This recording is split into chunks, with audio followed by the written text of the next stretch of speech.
Welcome, everyone. I'm Rachel Jensen of Acupuncturewithrachel. And today on Manifesting Love and Light, we have a guest, like we have on every show. And her name is Shoshana, Coach Shosh.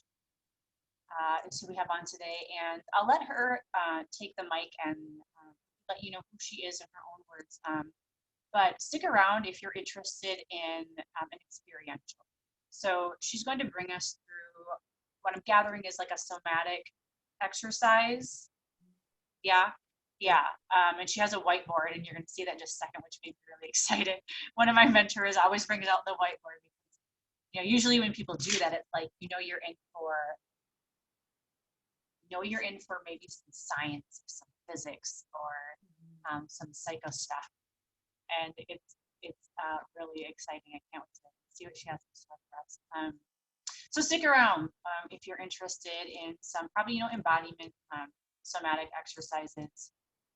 And now we'll have Coach Shosh say in her own words who she is and what her work is to do in this work. So I'll hand it over to you. Thanks, Rachel. Thank you, both you and Kim Lovejoy, for putting together this awesome offering during pretty challenging time. So I am Shoshana Cook, Coach Shosh.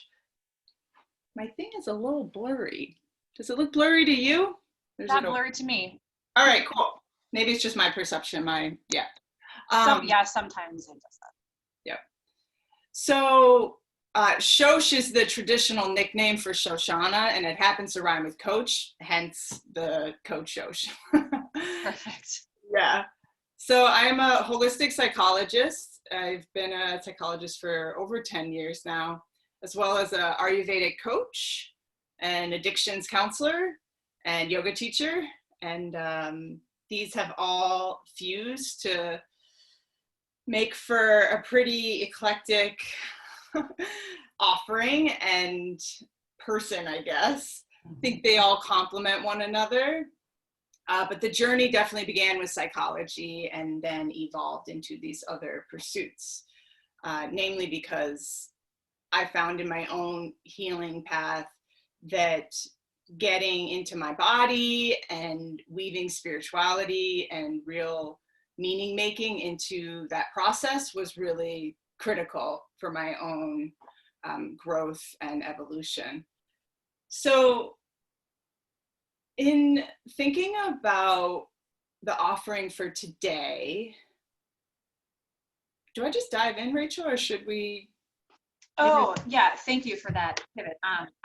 We could just dive in, and everybody that's watching, if you've watched the previous ones, you know that I like to ask 3 questions. Yes. And usually that's done at the end, but since we're just going to go with this experiential with Shosh for 30 or 40 minutes, however long it lasts, and just to stay with that flow, I feel like asking the questions at the beginning would be beneficial. So let's just get to those, okay? It's a fun way to get to know our guests, and we're still in stay-at-home mode in COVID-19, depending on when you're watching this. That's what's going on now, and these questions were really formed to be a fly on the wall of somebody else's life during this time. So we're all, staying at home for the most part. People have been physically distancing for about 4 weeks now. And it's just helpful. I love jumping on calls and just texting my friends and doing Zooms, just being like, what are you doing? Like, how are you getting through this? Like, who are you watching, or are you watching anything? Did you stop watching the news, or are you still obsessed with NPR, right? Like, what's going on? So these questions is really to dig in a little bit to see what each of our guests are doing. I find it really helpful to acclimate the nervous system, right? Like, it's always helpful to hear how other people are getting through life, right? Especially during these times. So we will start with number 1. Shosh, what are your favorite activities right now? How are you spending it? Yeah. So I agree about the acclimation of our nervous system, and that's something that we'll talk a little bit about in today's experiential, but just that I think about the metaphor of if you have any fur babies or animal companions, that they're so rhythmic in their patterns and ritualistic.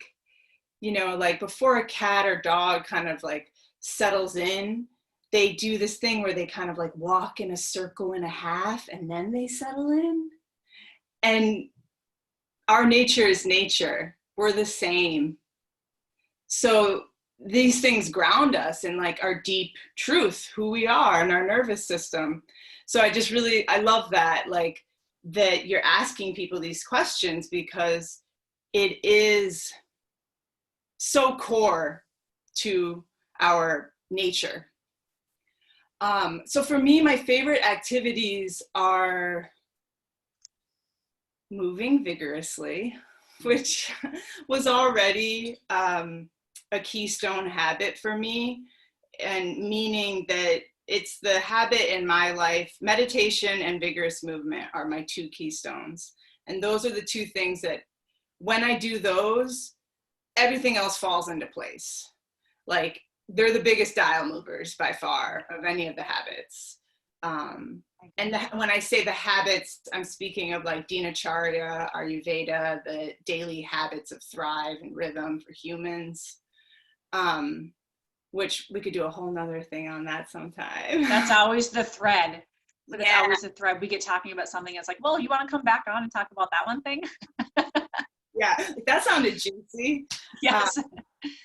Yeah, well, and it's in all indigenous cultures, ancient wisdom cultures, traditional Chinese medicine. It's expressed in slightly different ways, but they're all very elemental, nature-based, holistic healing systems. So, definitely maintaining my two keystones has been huge. So lots of meditating, lots of vigorous movement. I'm really fortunate to be part of a CrossFit community that transitioned to Zoom workouts. That's been very helpful because even though we're all in our respective homes or settings, just having a person on a little box on a screen doing it with you just completely offers that regulation and that mammalian social connection that I so agree with you. Yeah, we're starving for right now. Yeah. I do breath work, and when I do it alone, it doesn't fucking happen. I need somebody doing it with me that's staring at me saying, keep going, or else I would just turn the screen off and roll. Yeah, totally. And like I'll exercise sometimes without it, but never as focused or intensely. It's just it's like half-ass. Like it just is not right. Yeah. So that also making sure to get outside minimum of once daily, ideally twice. Particularly, I live in the Como area of St. Paul, so particularly getting out into the woods or just some kind of landscape that is really serene. And we live right by each other. I didn't know that. Oh, did we know that? No. Yeah, I talk about Como Park all the time. Oh, wild. I'm so surprised we didn't see each other. Maybe we will during this. Right, yeah. And it really helps. I have a 6-year-old son, and so that helps to, just do fun little things with him in nature. Like we've done a couple treasure hunts that people have created during this time. Oh, that's awesome. Yeah, and just like my husband and I were joking that he's becoming a little naturalist because he's just like like really into like throwing branches and like looking at the species of leaves, and I'm being like, a kid. Yes, this is what getting bored. Yeah. Yes. A big thing is maintaining routine. Some semblance of a routine. I understand that it's not going to look just like it did prior to COVID and shelter in place and quarantine, but it's got to look like something.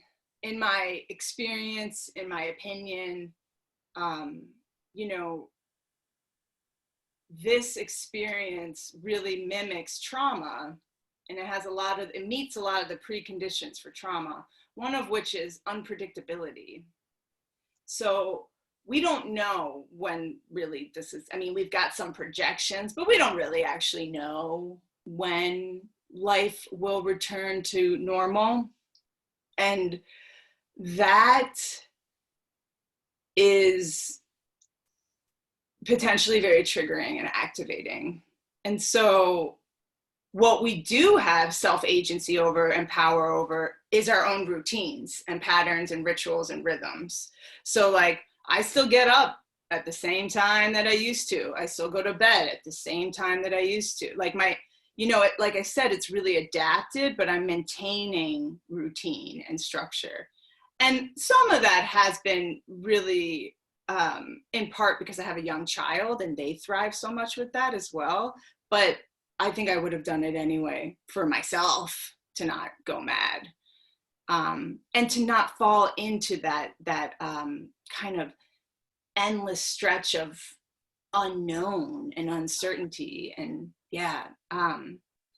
dancing, a lot of improv dancing parties with my kids. Oh yes, you post those. I love those. Yeah. Great. You shake that ass so well. Yeah, I love dancing. It's definitely a flow activity, you know, like total loss of time, identity, ego. It's just like free. So that's something I really encourage people is like identify what your flow activities are, even if you've gotten out of touch with them because of the hustle and busyness of your typical life. You hopefully have a little more time and space now and maybe can like rediscover what those flow activities are. Yes, absolutely. Yeah. I've been revisiting some computer games that I used to play on like the first Mac we ever got. It's a game that came out in '88. It's called The Manhole, and it's like a kid's book, an interactive like kid's book. And I found it on YouTube, and I've just been watching people play it. Oh, that's so funny. My jam, I love that you brought that up, was Mavis Beacon, the typing game. Do you remember? Say it again? I think it was called Mavis Beacon. Okay. Or Bacon. How old are you? 36. Okay, 38. We're really close. Yeah. Yes. Yeah. So it was something that was popular when we were kids, and it's like a type as fast as you can, and then you get like rewards, and you get to go to like different levels and different cities, and anyway, so yeah, like rediscovering stuff, and I think just allowing for that full engagement, and yeah, just enjoying spending more quality time with my family for sure. Yeah, with my husband. Yeah. I love it. Thank you for sharing. I really do that last piece about just being a kid and let your kids being kids and going out. And that's been a really, I had a distance Reiki session a few weeks ago by Sacred Vibes Healing. Lacey, check her out. Yeah. And one of the things that came up was to reconnect with the child in me. And it's been so prevalent these past few weeks of what just keeps coming up in my subconscious of just go outside, get bored. Don't check Instagram for just 2 hours. Just put your phone down. Don't even bring it with you when you go on the walk, right? And then I find myself like wanting to just touch all things, touch the trees, touch the, what are those things called? Pine cones and the grass, and just, and it brings me back to when like, where I grew up, we had, there were like two kind of separate neighborhoods. It was townhomes. And so it was like the new townhomes, like the old townhomes. And if you lived in one and you went to the other, it felt like you were on the other side of the world, right? And you could spend like all day there, and it was just like you get lost. And so I went over to the other side one day with some friends, and we decided we wanted to, it's probably illegal, but we wanted to dig through the sidewalk as far as we could to get to fish. And that's what we spent doing the entire day. And we're like, oh, it's getting fishy smelling. We must be close to the water. You know, and just we spent all day digging this hole in public city property. But yeah, it's just like getting lost, especially in nature. And getting bored to the point where the circuitry just starts doing these things it hasn't done forever, which is flow, right? You get into that state of just deep, visceral creativity and creation, and it's so fantastic. I tapped into it yesterday during a breathwork session, and it was just one of those video games I played when I was younger came to mind, and I get that feeling back, right? It's that feeling of dreaming. Yeah. It's that feeling of I can do anything and I can be anything. Came back, just missing so long. Yeah. God, I love you brought that up. Nice. Okay, question number 2. What are your favorite resources? So, like, who do you follow on social media? Books? What are you watching on Netflix? Do that thing. Yeah. Apps. Yeah. This one's interesting because I'm like, oh, like at first when I hear it, I'm like, I don't know, but then I think a little further, and I have so many things like this. So one of them is definitely my insight timer. I recommend it to people all the time. Yeah, it's like free and so exhaustive. They have so much on there. And then I do listen to I limit my news, but I listen every day to NPR Up First podcast, which is like 13 to 15 minutes of the day's highlights. Ooh, and good to know. Yeah, I love that resource because I'm definitely a person that's either a little bit all in or completely disconnected from the news. Balance is tough. Yeah, because I get overwhelmed and emotional and all the things, and then I'm like, that's it, I'm not looking at anything. But I don't think that's imbalanced also. That's not the answer for me. And so Up First is just a great middle ground. I'm going to add that to our resource list. So that's also what we have for people. So see me looking down. What is it called again? Up First, it's the NPR Daily Podcast. Up First. And it's like, it literally every day averages 13 minutes. So it's quick. Yeah. Other resources, we don't do TV much. Just because, like, I'm a geriatric yogini. I go to bed at, like, 8:30, so. Oh, wow, that is early. Oh, yeah. Sometimes 9. Sometimes I push it. But I'm very pitta kapha, and I'm very active, so I need, like, 8.5 hours of sleep, which is super annoying, but or 9 optimally. So, and I love getting up early, and so it's just, I have to. It's just math. I have to go to bed early in order to do that. So anyway, however, we do have more time now. So we have started, so all we have is Disney Plus for my son. So we don't have Netflix, we don't have Hulu. And so we're doing a whole lot of Disney movies. And for a while we were doing The Dog Whisperer with Cesar Millan, and that was pretty good. Chris walks around going, to me or the dog. Hey man, it's like submissive calm. So yeah, that's been our like nightly entertainment, and then using a whole lot of Zoom and FaceTime and some Skype for work-related things such as this, and then also virtual play dates, happy hours, in which I drink tea. So I'm trying to think if there's any other resources that have been like kind of go-tos. Anybody on Instagram that you follow? Yeah, so I try to, I'm more new to social media. I was one of the abstainers for like a decade. And then when I started this business a year ago, doing more holistic coaching, doing more of the Ayurveda in addition to being a psychologist, it was like, you need to get on these channels. It's just, especially if you want to have like an online business, it's really part of the deal. So that's a more recent development for me that I started probably in the fall.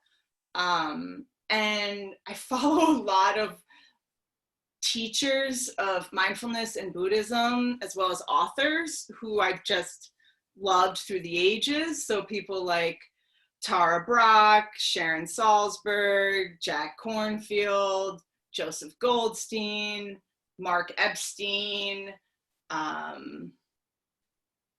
Joe Dispenza. He's cool. I mean, that's a different realm, but I like his stuff. And then the different centers, like the different kind of pioneering mindfulness, Buddhism, Western centers like Insight Meditation Center, Spirit Rock, the different publications, Tricycle. Yeah, so stuff like that. Like that's, and then I have a few people, like, you know, people that I actually have an acquaintance with or know, such as yourself or Kim. I certainly do follow some humans like that, but I do a lot of the other kind of like broader spirituality, Buddhism, teachers, authors. Yeah.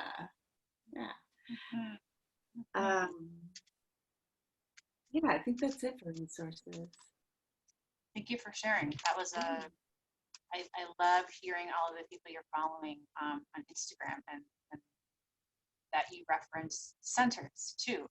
Not always just a person, right? There's business accounts or, you know, yoga centers and things like that that you follow. Yeah. Totally. Yeah. I follow my CrossFit gym. I follow the Loft Literary Center. Like, yeah, definitely. I think that's important because then you can also see what they're offering, because they're offering a lot during this time. Mm-hmm. So that's just something to consider for people. A lot of absolutely. Stuff. Yes, there is. There is. Mm-hmm. Yeah. Almost too much. I know. Like this. Yeah. All right. And then the last one is my favorite, which is, what are you learning from this experience? What wounds are coming up, or what triggers you find yourself? Yeah. And yeah.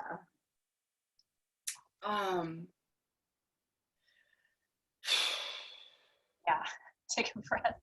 Yeah, it's a lot. So from like an Ayurvedic perspective, my dosha is Pitta Kapha, but I'm predominantly Pitta, which is fire and transformation. And then I also have a very Rajasic mind, and Rajas is the element of power and movement, and you can be too Rajasic. And Tamas is like earth, center, dark, and Sattva is light, ethereal. So you want like a balance. And so what I have found is, especially initially, I was really swirling because of those are just that's my nature and temperament due to lots of things, my genetics, my DNA, but also my developmental trauma and upbringing. It's just how I'm made. It's just sort of like in the blueprint for me. I'm with you there. Yeah, and like I'm an over functioner when under stress. That's when I start fucking cleaning light switches and shit. Like. I cleaned our dryer outside with my finger one day. Just gathering all of the dust. Yeah, and you know, like our culture really praises and encourages and approves of over functioners. So in some regards, it's almost trickier to decondition that pattern than under functioning, which is another response to stress, which is just shutdown and apathy and withdrawal. So I would say something I'm learning is that this is, if I use it as such, it's an opportunity for a deeper level of healing in terms of that nervous system blueprint and those those neuronal pathways that, were laid down long before I even could consent to that. So, and the reason being that there's a little more time and space to do that. And so we're going to dip into that with this practice. Because I know for me, when I've had crises, trauma as an adult, you're too busy surviving the experience to do some of that deeper level healing, because you're in it. Your adrenaline and you're navigating that storm. So it's really hard to do these like deep levels of healing work simultaneously. You kind of can't, honestly. But this is not that. This has qualities of trauma and grief and loss, absolutely. But at least for me, I am not presently in a trauma. So even though my nervous system and many people's nervous systems are getting hits right now and getting dysregulated and getting activated and triggered, I presently am not confronting an acute trauma or crises in my life. So although I'm getting some of that feedback in my system, I actually have time and space to address that on the level of my nervous system through doing things like, and this is what we're going to talk about, like when I notice that I'm in hyper arousal, I can violently shake my body for 1 to 2 minutes, like an animal does after evading a predator, and then down regulate through that process. And I actually have the time and space to do that work now, which I didn't before this.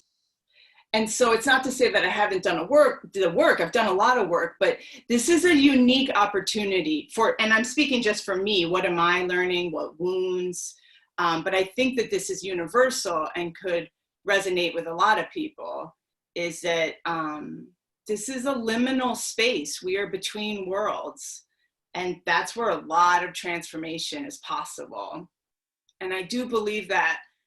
And it's both. It's a dialectic. It's not like, so you should be a self-actualized being on the other end of this. Like, I'm not saying that. And I'm also not saying that if you're in grief and loss, that you're doing it wrong or that you're not seizing the opportunity.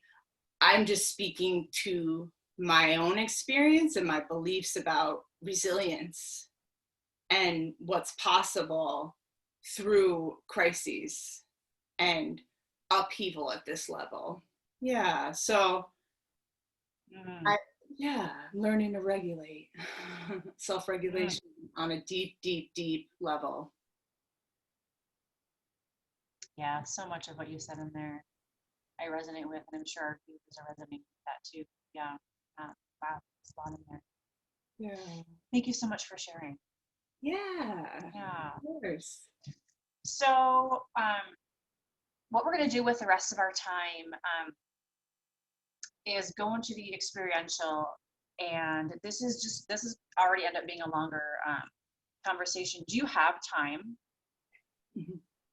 Okay, so I do. Okay, good. So we're going to dive right into that, and like I mentioned, this will be a little bit longer show, I suppose, if I can call these shows, than the other ones. So hunker down if you have some time. If you don't, I think this is going to be really beneficial for you. So it has the potential to really. Yep, she's getting ready to write. You can't see her because I'm talking right now. She's waving her marker there. Yeah. So positive if you need to, and then see if you can carve out some time to come back. Yeah. And see if this resonates with you. But if you have some time, grab a cozy blanket, some tea, and let's get to it. So I'm going to mute myself. So for the rest of the time, you're going to see Shosh hanging out, and then I'll come back at the end and just close things up for us. All right. I'll see you guys in a little bit. Cool.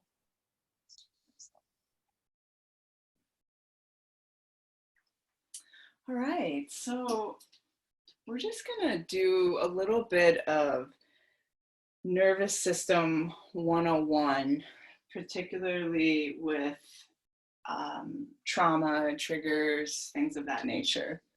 So this is pretty simplistic, but I think it will capture what we're going for here. So what we have is the central nervous system, autonomic nervous system. And up here, we are in hyperarousal. Down here, we are hypoarousal. And so this is stemming from the work of Peter Levine, somatic experiencing, as well as organic intelligence, which I'm currently getting certified in. It's a 3-year program. I'm at the end of the first year. And not a criticism of SE, but people kind of consider organic intelligence like SE 2.0, in that the man who created, Stephen Hawkinson, was an international trainer and teacher for SE, and he kind of created his own model that has a lot of the fundamentals of SE, but also weaves in complexity science, which we're not going to get into because it's like, I am still wrapping my mind around that. But complexity science, somatic experiencing, resiliency, and positive psychology. So his tagline is, "The job is enjoyment," which is really interesting for a trauma treatment model to have that be your tagline. And he really argues, and I agree with him, that our truest nature is self-organizing, and we actually want stability in the system. And so this feels it can feel a little counterintuitive because we also have the negativity bias. The whole idea of the brain is Teflon for positive, Velcro for negative, that evolutionarily this is true. Like, we have spent more time being prey and scanning the environment for threat than we have being people with a fully developed prefrontal cortex living in the modern world. So our brains we do still have some of that baggage evolutionarily of the negativity bias, but his ethos is that's not our true nature. And I agree with that. Like, our true nature is to be self-organizing, to orient towards pleasure, and to be happy and free. Like, that's what we all want. So this work stems from SE, and just setting the context a little bit. So what happens when there's a perceived threat? And I'm looking out my window as I say that, because we've got that circulating in the world right now. So as we mentioned earlier in our interview portion of this, COVID meets a lot of the same preconditions for trauma. COVID, as well as quarantine, shelter in place, social distancing, these things mimic facets of trauma. And as such, our nervous systems are responding in like our nervous systems are interpreting that threat, that pervasive fear, that sense of isolation as a traumatic event, as stress. So we're going into the classic fight, flight, freeze, submit responses to stress. And so what can start to happen is we can feel like we're really ramping up. Although there are definitely people who respond with more hypoarousal, and this is due to a host of conditions. So one of which Rachel and I spoke about some people respond to stress as underfunctioners, and this is more shutdown, apathy, just disconnect. Almost like the most acute version of this would be like catatonic. And then others of us go into overfunctioning in response to stress. And we're the ones that are like, what are we going to do to solve the problem? And let's get shit done. And we're really just trying to assert some self-agency and a sense of control in a very powerless situation. So with this, what can happen is this can come out in all kinds of funky ways. So like, misdirected, displaced. So things like conflict with our partners or the humans that we're residing with and are with significantly more right now. It can come out, a big way it comes out is compulsions and numbing behaviors. Yeah, so whether that's eating when you're not hungry, particularly highly palpable foods or sugar, carbs. Yeah, I know, hello. Or chemicals, or, compulsively checking devices. We have lots of different ways that we attempt to self-soothe and regulate that don't actually get the job done. They work very short term, but they typically have consequences, and they don't often fully address the nervous system need that's underlying the pursuit of these things. So the way that I once heard a therapist term it is their tragic strategies. Their strategies, they're intelligent. The motivation behind them is very intelligent. We want to feel better. We want to comfort ourselves. We want to regulate our nervous system. This is all very smart and human. The problem is that they're ineffective, these particular approaches.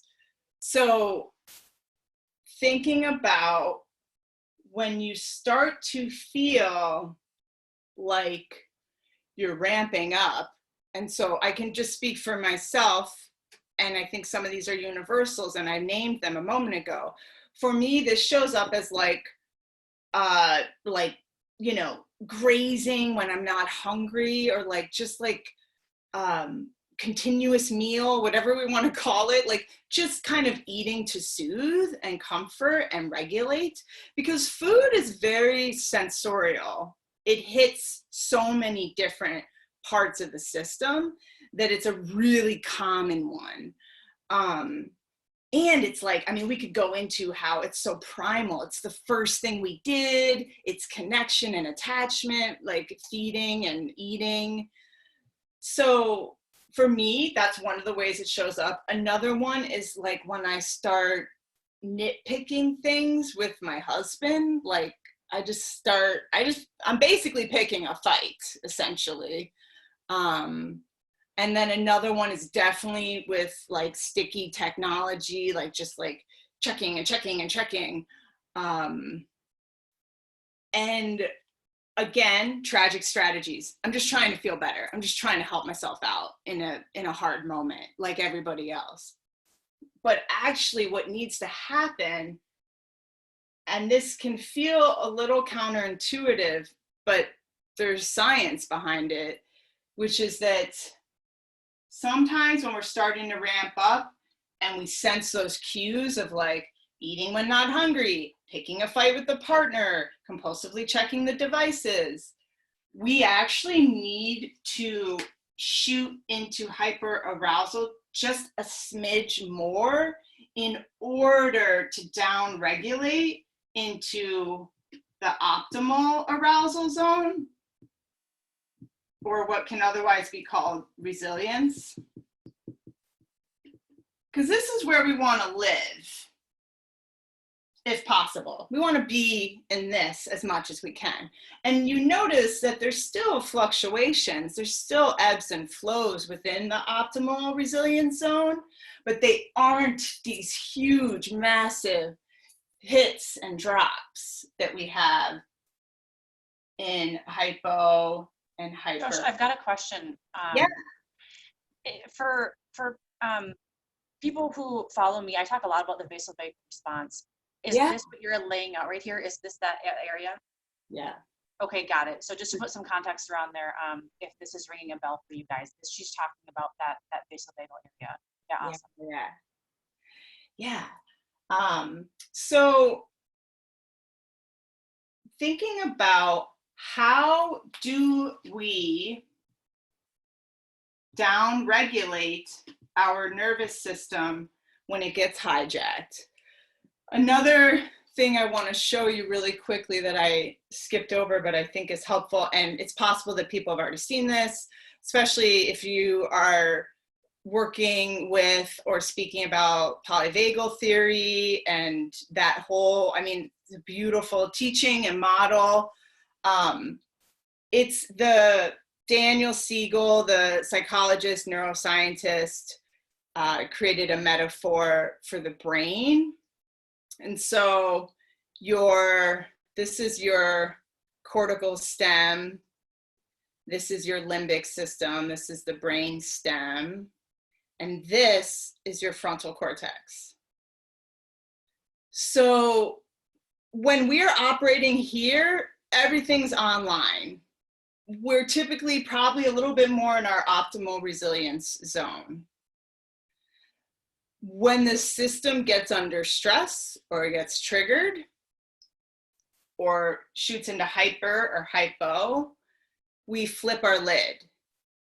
And when we flip our lid, we lose access to the frontal cortex, which is responsible for executive functioning, rational thinking, non-attachment, metacognition, perspective, like all of that is now not available to us.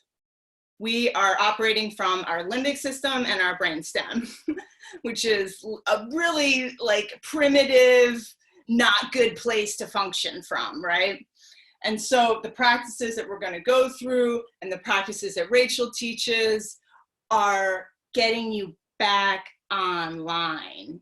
They're reintegrating this system so that the frontal cortex is back on. Because really our chances of soothing ourselves and really like even functioning at an optimal level are like non-existent when we're operating from the brainstem and the limbic system. We need the full integration. We need that prefrontal cortex. We need that reasoning. That's the part of the brain that doesn't get fully developed until 25. And like, that's why impulse control and things like that are like basically non-existent for people under 25. Okay, so, I mean, that's a little extreme, but you know, I'm being sarcastic. So what do we do to downregulate? Another metaphor for this that I think Rachel and I spoke about a minute ago is animals. So they do this very intuitively. When a prey animal evades a predator, they violently shake and then they trot away. When there's a territorial kind of, conflict, and maybe there isn't an actual physical fight between the animals, but there's definitely like a posturing and a like step off, you're in my territory, they will violently shake and then trot away. And they are regulating their nervous systems. They know that they don't know cognitively, but their bodies know that they have gone into hyperarousal. They are in fight, flight, freeze, submit. And what they need to do is like shake and discharge that energy in order to naturally downregulate and get back to their optimal resilience zone. And we are the same. Our nature is nature. We are extensions of the elements and nature. We are mammals. So just because we've got this thing that makes us feel separate, we are not separate. So it's an intelligent thing for us also to do this. So how do we do it? So what we'll do now is just a couple quick practices that help you directly experience how to shake it off and how to naturally downregulate your own system to get back into optimal zone and resilience.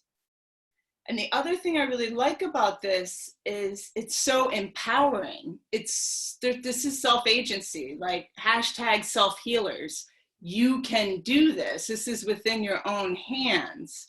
And so I find that really powerful, especially because a lot of us can't go and do body work right now. We can't do the things we usually seek others out for.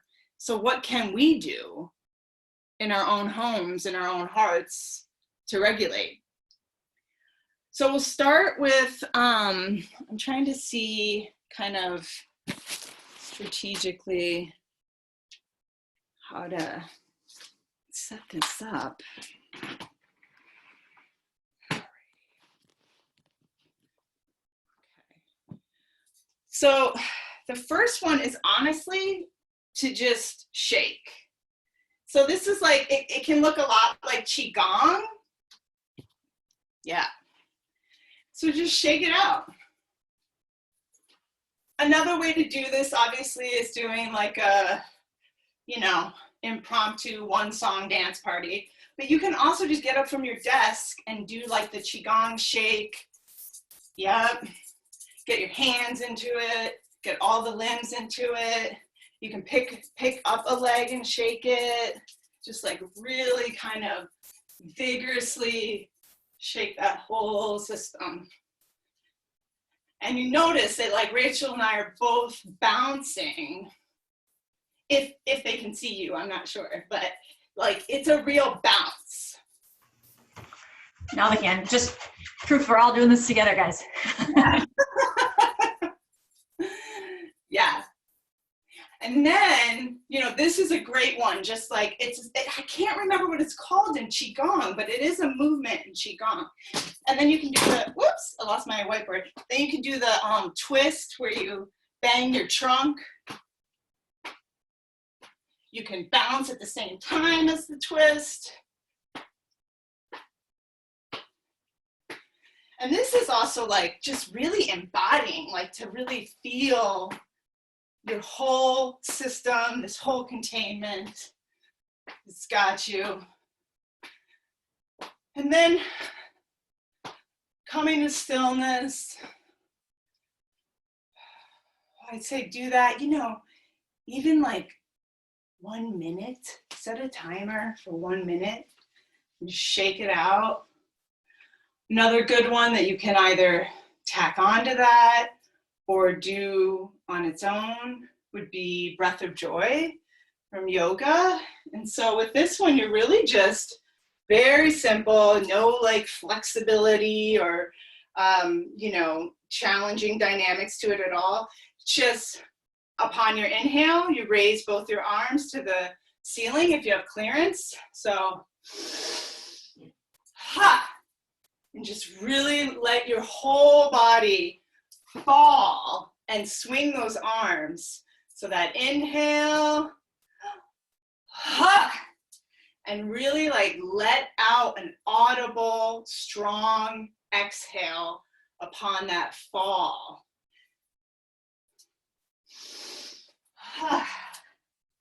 And I say like do like 10 of those, 10 of the yoga breath of joy. And then another one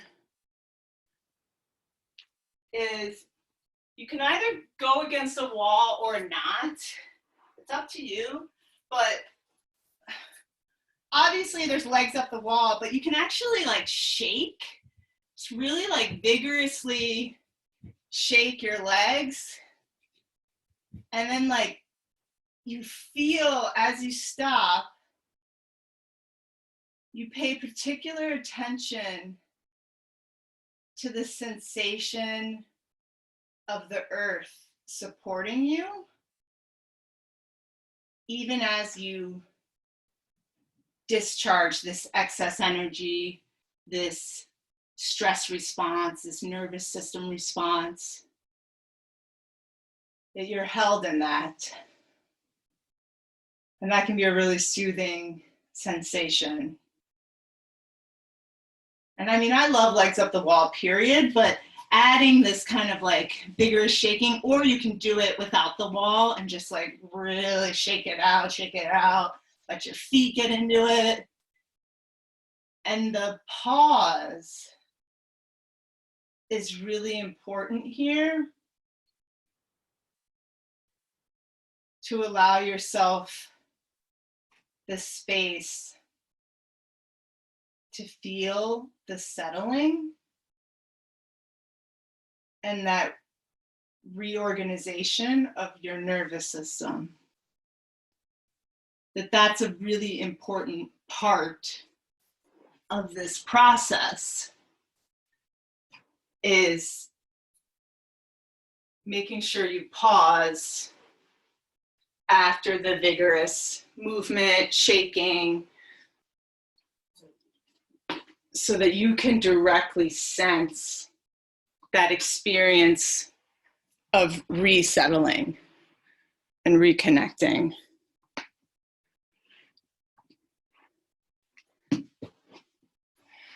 Yeah, and so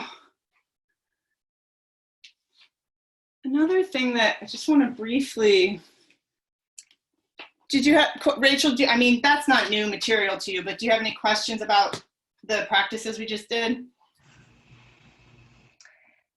So we talked about hyperarousal.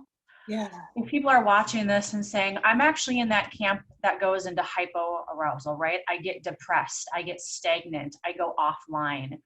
Yep. Anything, any quick tips for how they can somatically do this? Yeah, I know, it's funny. I know so much more about the other side because that's my side, so I work with that more. But yes, for hypoarousal, this is doing things like really sensorial things that are a little more activating. So for them, at least to my understanding, they don't need to really go deeper into the hypo in order to upregulate to the optimal zone. Whereas hyper, we actually have to kind of shoot a little farther into hyperarousal in order to downregulate. I don't know if that's necessarily the case with hypo, and someone could certainly correct me on that if I'm wrong. But my, very kind of rudimentary understanding of how to regulate more from hypo is to do things that are gently activating. So not super activating, because that's going to be too much of a shock to the system, but just like, honestly, even, and things that are very sensorial, because that's how we perceive our world. Those are the vehicles of perception. So things like use of essential oils, showering, hot or cold, but just like things that, like, they are disembodied in a different way. Whereas this is like, shit, I'm like too much in my body. I'm feeling all the feels. This is like, I'm so disconnected from my body. Like, I'm just so flat. And so anything that gets them to access the senses and feel more embodied is going to be regulating. And so that doesn't mean that they shouldn't also move, but that the movement be more gentle, like restorative yoga postures or walking. I think, again, I really am drawn, for particularly hypoarousal, to really engage the senses And to also, so in Ayurveda, they say that like increases like and opposites balance each other. So, my mentor talks about how kapha is earth and water, and they are people who typically struggle more with hypoarousal. That, they just want to when they get up in the morning, they just want to roll around and just very methodically move through their morning. And she's like, they need to take a cold shower and do jumping jacks. And I think that that's a little extreme, especially if we're talking about nervous system regulation. But I think it's an interesting concept because her argument is like increases like. If you let a kapha hypoaroused person roll around and do some yin and then,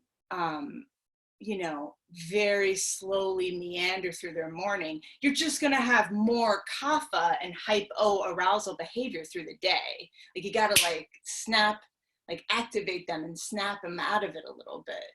And I mean, it's an interesting argument, but again, from a therapeutic nervous system perspective, I think we need to titrate it and be a little more gentle.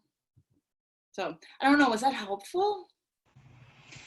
Yeah, yes, absolutely. I also do hypoarousal. I spent more of my existence on this lifetime being hyperarousal, but I've had plenty of time being in hypo. And what I've learned are some, so breath work, for instance, it could be really helpful. That really helps me because when I get in, when we get into hypoarousal, we're stuck, right? In Chinese medicine, we say we're stagnant, and that there's some blockage. And if we can do things, to our comfort level that help to move the energy, can really help get us out of that state, right? It lifts us up a little bit. So if you are somebody who is in more of the depression, stagnant, hypoarousal world, I'd recommend looking into breath work. And if you have any questions, message me. I have resources. The other thing that Peter Levine talks about is a practice known as Shosh. So very similar to what Coach Shosh was doing. It's some type of movement, but it's not, like you said, it's not as invigorating. So basically what you're doing is trying to complete the circuit of the hormones, right? And you get on your back and you move your limbs. Yeah. So when you're in hypoarousal, the people I talk to say it's very important to activate your limbs to help complete that circuit that Coach Shosh was talking about. So just gentle, right? And this mimics running away, right? Totally. This mimics running away. You complete the circuit. So those are two quick tips I would have for that. Nice. Definitely. Yeah. And then I think that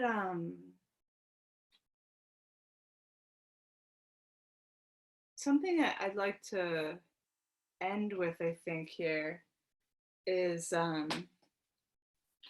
just a really brief excerpt from one of my absolute, how everybody's got their top 5. This is in my top 5. Radical Acceptance, Tara Brach. This story has helped me so much in my life. And I think it's relevant to right now.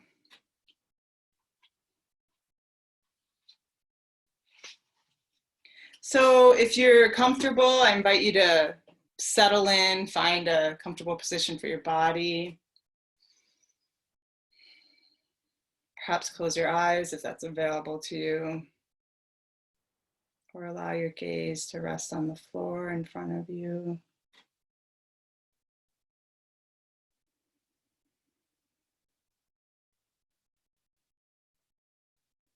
Sense the rhythm of your breath.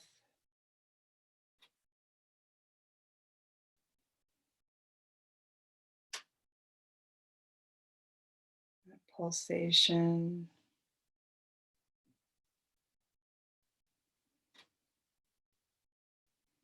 Prana, the chi. It's your very essence.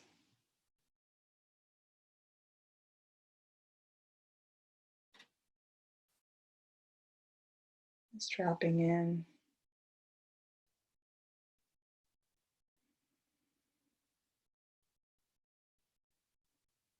And as much as you can maintain this connection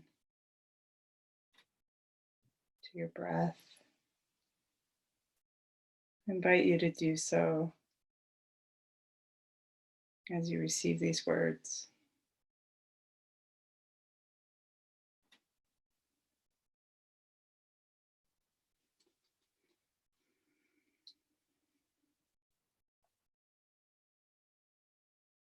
Mohini was a regal white tiger who lived for many years at the Washington, D.C. National Zoo. For most of those years, her home was in the old lion house, a typical 12 by 12 foot cage with iron bars and a cement floor. Mohini spent her days pacing restlessly back and forth in her cramped quarters. Eventually, biologists and staff worked together to create a natural habitat for her. Covering several acres, it had hills, trees, a pond, and a variety of vegetation. With excitement and anticipation, they released Mohini into her new and expansive environment. But it was too late. The tiger immediately sought refuge in a corner of the compound, where she lived for the remainder of her life. Mohini paced and paced in that corner until an area 12 by 12 feet was worn bare of grass. Perhaps the biggest tragedy in our lives is that freedom is possible, yet we can pass our years trapped in the same old patterns. Entangled in the trance of unworthiness, we grow accustomed to caging ourselves in with self-judgment and anxiety, with restlessness and dissatisfaction. Like Mohini, we grow incapable of accessing the freedom and peace that are our birthright. We may want to love other people without holding back, to feel authentic, to breathe in the beauty around us, to dance and sing. Yet each day we listen to inner voices that keep our life small. Even if we were to win millions of dollars in the lottery or marry the perfect person, as long as we feel not good enough, we won't be able to enjoy the possibilities before us. Unlike Mohini, however, we can learn to recognize when we are keeping ourselves trapped by our own beliefs and fears. We can see how we are wasting our precious lives. The way out of our cage begins with accepting absolutely everything about ourselves and our lives, by embracing with wakefulness and care our moment-to-moment experience.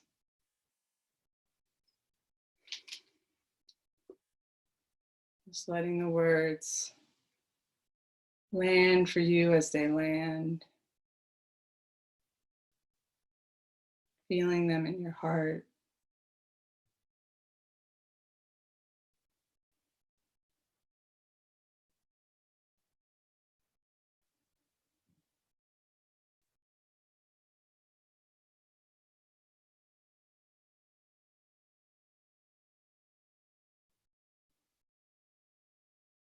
As you're ready, you can open your eyes and reconnect the space around you.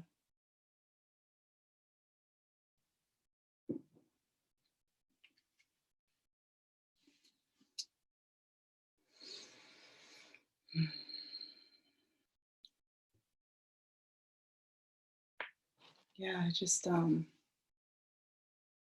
I've always really loved that story. I've now read it enough times that I don't cry.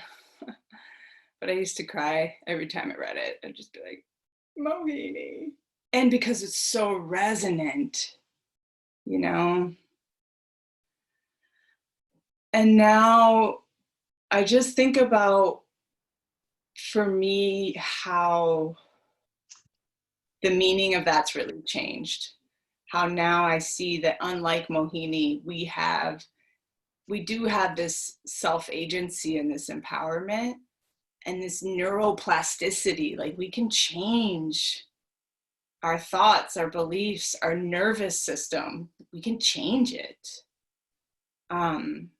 so that we don't shrink our lives and imprison our potential, you know? So yeah, thanks for having me. Thank you so much for being here. Yeah. That was fantastic. I love that offering, and I know so many people are going to get so much out of that. Yeah. That last piece of Mohini is very, that's a very familiar story in a lot of people's lives. I know I lived a lot of my life feeling like I was in a cage. I even told an employer that one time, my early 20s, I was working for an insurance company, and I hated the job. I couldn't stand the company was fine, to take the job. Yeah. And I told him in a meeting, because I was constantly getting reprimanded for not doing my job. And in one of those meetings, I said, Richard, I feel like a cage type. Yeah. Yeah. Literally.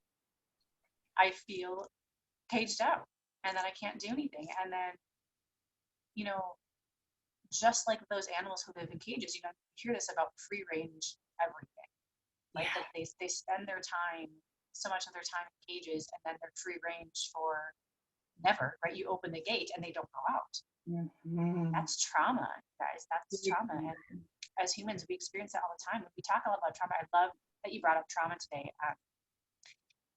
Because when I first started learning about trauma as a piece that could be healed in the therapy world, your first thought is, well, I've never witnessed a murder. Mm-hmm. I've never run from a burning building. Mm-hmm. But trauma can be, and most likely is, the smaller pieces in our lives that we don't give enough credit to as far as the impact that it has on us. And it can be as simple as, you know, just not feeling seen and heard, right? That's trauma in and of itself. Being gaslighted is trauma, right? Like, so much. Yeah, there's definitely degrees. There's little t trauma and big T trauma. And there's also, I'm fascinated with the study of resilience, and there's a lot of research around the fact that, for whatever reason, for a host of reasons, sometimes one person's little t trauma is perceived in their system as a big T. Absolutely. And like, that is valid and also needs to be held. Yes. It's not what happened to you, it's how your body perceives it. Yeah. Yeah, I know. Dr. Mate. Yeah. Dr. Mate talks about that. And he also flips it on its side and says it's not he's an addiction specialist. He's a family doctor. Great. It's fantastic. And he's not a psychiatrist. He was on a podcast with, what is the British guy with the long hair? Russell? Yes. He was on Russell Brand's podcast, and Russell introduced him one time as a psychologist. And he goes, I'm not a psychologist, Russell. He just seems like it. Then he was, Gabor talks about drugs. It's not the drug you're using. It's it's the feeling you're looking for, right? Like, we always think it's absolutely thing, but it's actually what the thing is doing to us. It's the response, or what we're searching for. Yes, trauma's the same way. Yeah, his work is really powerful. And so take heart, like I love reflecting on extremely resilient figures during times like this, like Viktor Frankl, Man's Search for Meaning, Nelson Mandela.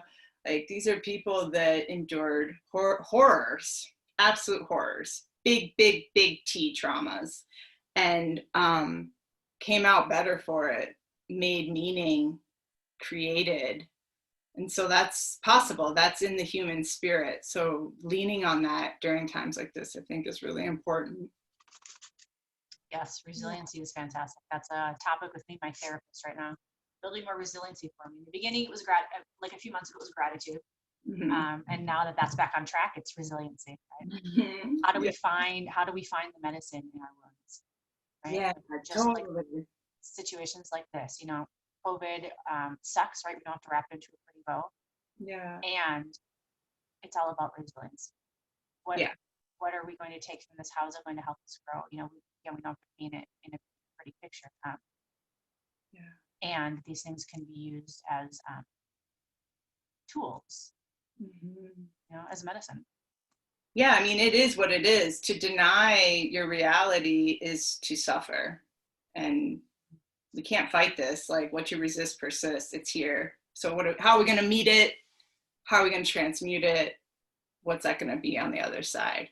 Because this will pass. This too shall pass eventually. Yeah. Right. And we don't know when, but we don't know ever. All right, this too shall pass. Yeah.